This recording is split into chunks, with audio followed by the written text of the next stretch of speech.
অনেকেই টেন্সকে ভয় পায়, তাই আজকে আমি আলোচনা করব সিম্পল প্রেজেন্ট টেন্স বা প্রেজেন্ট ইনডিফিনাইট টেন্স নিয়ে। প্রথমে আমাদের জানা উচিত বাংলা বাক্যগুলি কিভাবে চিনব যে এটা সিম্পল প্রেজেন্ট টেন্স। এটা খুব সহজ।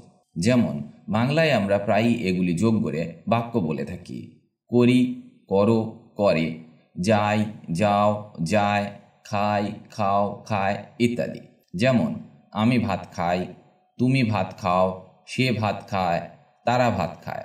বা আমি স্কুলে যাই, তোমরা স্কুলে যাও, রাম স্কুলে যায়, তারা স্কুলে যায়। এই খাই, খাও, খায়, যাই, যাও, যায় ইত্যাদি থাকলে ধরে নিতে হবে এটা সিম্পল প্রেজেন্ট টেন্স বা প্রেজেন্ট ইনডিফিনাইট টেন্স। আরও সহজ করে বললে বাংলা ক্রিয়া বা ভার্বের শেষে হর্ষই, ও, অন্ত্যস্ত, এ, এন ইত্যাদি থাকলে ধরে নিতে হবে সেটা সিম্পল প্রেজেন্ট টেন্স। যাদের ইংরেজি গ্রামার কঠিন বলে মনে হয় কিংবা যারা ইংরেজিতে একেবারে দুর্বল, এই ক্লাসটি তাদের জন্য। আশা করি এই ক্লাসটি শেষ পর্যন্ত দেখলে ইংরেজি বলতে আর ভয় করবে না, 100% ইংরেজি বলতে পারবেন। চলুন এবার উদাহরণের সাথে শেখা যাক। যারা আমার চ্যানেলে নতুন তারা অবশ্যই চ্যানেলটি সাবস্ক্রাইব করে নিন আর বেল নোটিফিকেশনটি অন করে দিন যাতে আপনি সবার আগে আপডেট পেয়ে যান। তাহলে চলুন শুরু করা যাক। আমি খাই, তুমি খাও, সে খায়, তারা খায়। আমি আগেই বলেছিলাম বাংলা ক্রিয়ার শেষে হর্ষই, ও, অন্ত্যস্ত, এ, এন ইত্যাদি থাকে। তাহলে এই বাক্যগুলি কনফার্ম সিম্পল প্রেজেন্ট টেন্স। এবার আমি এদের ইংরেজি করব। এখানে আমাদের খেয়াল রাখতে হবে সাবজেক্টের পরেই মেন ভার্বকে বসাতে হবে, মানে সাবজেক্ট প্লাস ভার্বকে বসাতে হবে। আমি খাই, এখানে সাবজেক্ট আমি বা আই, ভার্ব হলো খাই বা ইট। সাবজেক্টের পরেই ভার্বকে বসাতে হবে। তাহলে ইংরেজি হলো আই ইট, আমি খাই। আই ইট, আমি খাই। পরের উদাহরণটা দেখা যাক। তুমি খাও, এখানে সাবজেক্ট তুমি বা ইউ, ভার্ব হলো খাও বা ইট। সাবজেক্টের পরেই ভার্বকে বসাতে হবে। তাহলে বাক্যটির ইংরেজি হবে ইউ ইট, তুমি খাও। ইউ ইট, তুমি খাও। সে খায়, এখানে সাবজেক্ট সে বা হি, ভার্ব হলো খায় বা ইট। সাবজেক্টের পরেই ভার্বকে বসাতে হবে।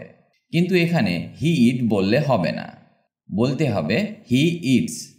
হি ইটস, কারণ সাবজেক্ট যদি থার্ড পারসন সিঙ্গুলার নাম্বার মানে একজন হয়, যেমন হি, সি, ইট বা যে কোনো নেম, তাহলে ভার্বের শেষে এস, ইএস বা আইএসকে যোগ করতে হবে। এটা আপনাকে সবসময় মনে রাখতে হবে।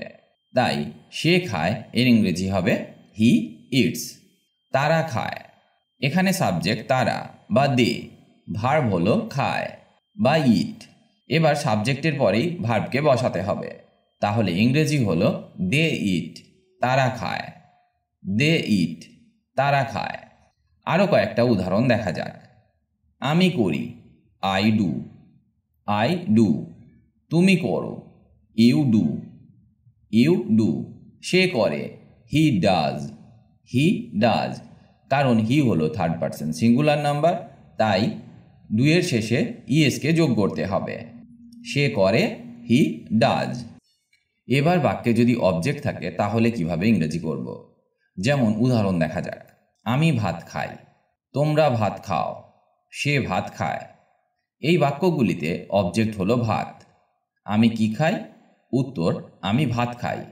এখানে সেন্টেন্স স্ট্রাকচার হবে subject plus verb plus object, মানে প্রথমে সাবজেক্টকে বসাতে হবে, তারপর ভার্ব বসবে এবং শেষে অবজেক্টকে বসাতে হবে।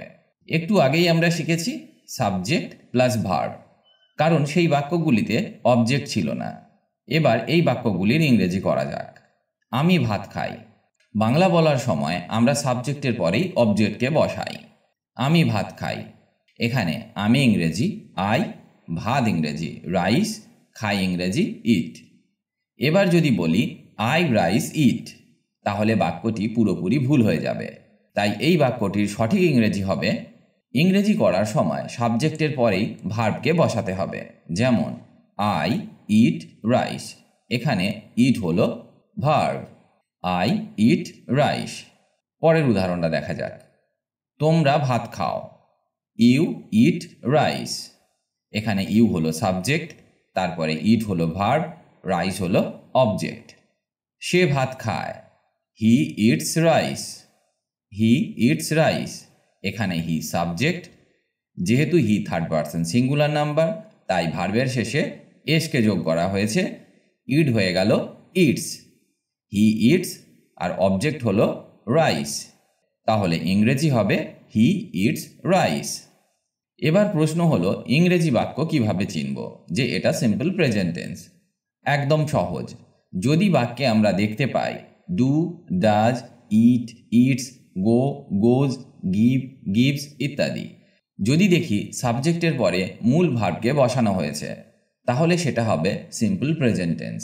মানে সেন্টেন্স স্ট্রাকচার হবে এই রকম: সাবজেক্ট, ভার্ব, অবজেক্ট। এখানে ভার্ব মানে মেন ভার্ব বা ভার্বের ফার্স্ট ফর্ম। যদি সেন্টেন্স স্ট্রাকচার এই রকম হয় তাহলে ধরে নিতে হবে বাক্যটি সিম্পল প্রেজেন্ট টেন্স। তাহলে আমরা শিখলাম সিম্পল প্রেজেন্ট টেন্স এবং তার নিয়মগুলি। বর্তমানে কোনো কিছু কাজ করা বোঝালেই হয় সিম্পল প্রেজেন্ট টেন্স। চলুন আরও কয়েকটি উদাহরণের সাথে শিখি। আমি প্রতিদিন সকালে চা খাই, I take tea every morning. I take tea every morning. এখানে চা খাওয়া ইংরেজি হবে টেক টি। এখানে টেক মানে খাওয়া। সে ইংরেজি শেখায়, she teaches English. She teaches English. যেহেতু she third person singular number তাই টিচ না হয়ে হবে টিচেস। She teaches English. সে একটি ব্যাংকে কাজ করে, he works at a bank. He works at a bank. সূর্য পূর্ব দিকে ওঠে, the sun rises in the east. The sun rises in the east. এই রকম চিরসত্য ঘটনা বোঝালে আমরা সেগুলিকে সিম্পল প্রেজেন্ট টেন্স করব। তারা এই শহরে থাকে না, they do not live in this city. They do not live in this city. এটা নাবাচক বা নেগেটিভ সেন্টেন্স, তাই নেগেটিভ সেন্টেন্স করার সময় সাবজেক্টের পরে ডু নট বা ডাজ নটকে বসাতে হয়। এই উদাহরণটিতে সাবজেক্ট হলো দে, তাই তারপর ডু নটকে বসিয়ে বাক্যটিকে নেগেটিভ করা হলো। সে টিভি দেখে না, she does not watch TV. She does not watch TV. তুমি কি বই পড়ো, do you read books. Do you read books. প্রশ্ন করার সময় সিম্পল প্রেজেন্ট টেন্সে ডু বা ডাজের সাহায্য নিতে হয় এবং সাবজেক্টের আগে ডুকে বসাতে হয়। যেমন এই বাক্যে সাবজেক্ট হলো ইউ, ইউ এর আগে আমি ডু বসিয়ে বাক্যটিকে ইন্টারোগেটিভ সেন্টেন্স তৈরি করলাম। Do you read books. Do you read books. তুমি কি বই পড়ো। সে কি এখানে কাজ করে, does he work here. Does he work here. এখানে subject he third person singular number তাই প্রথমে ডাজকে বসিয়ে এটাকে ইন্টারোগেটিভ সেন্টেন্স তৈরি করা হলো। সে কোথায় থাকে, where does she live. Where does she leave.